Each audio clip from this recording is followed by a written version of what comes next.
Après 57 ans d'un boycott diplomatique total, l'État français aura enfin, sur une décision qui a été prise aujourd'hui, un bureau diplomatique à Pyongyang. Et on en parle avec Harold Iman. Bonsoir. Bonsoir. Pyongyang, capitale d'un des États les plus fermés du monde, clairement. La Corée du Nord. Alors pourquoi est-ce qu'on a attendu aussi longtemps et la France et les États-Unis sont-ils les seuls pays à ne pas avoir de diplomate là-bas? Pratiquement, il y a l'Estonie aussi.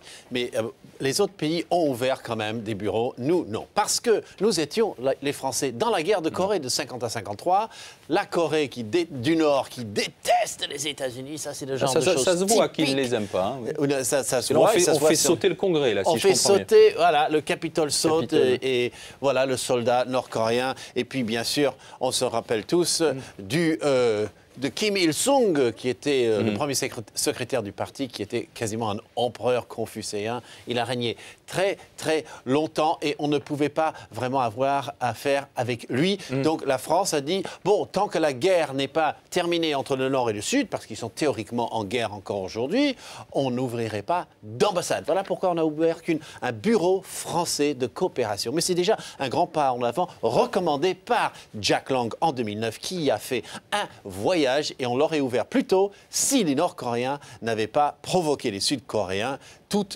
durant toute l'année 2010. Oui, mais alors, du coup, que se passe-t-il dans ce pays le plus fermé du monde? Est-ce que ce sont des enjeux de politique intérieure? Qu'est-ce qui est en jeu là? Alors, ce qui est en jeu, c'est véritablement l'alimentation de la population. Il y a une famine et ils en parlent ouvertement maintenant, les chefs, et c'est pour ça qu'ils sont contents de voir les Français arriver pour qu'ils aident l'ONU à apporter de l'aide et la France à apporter de l'aide.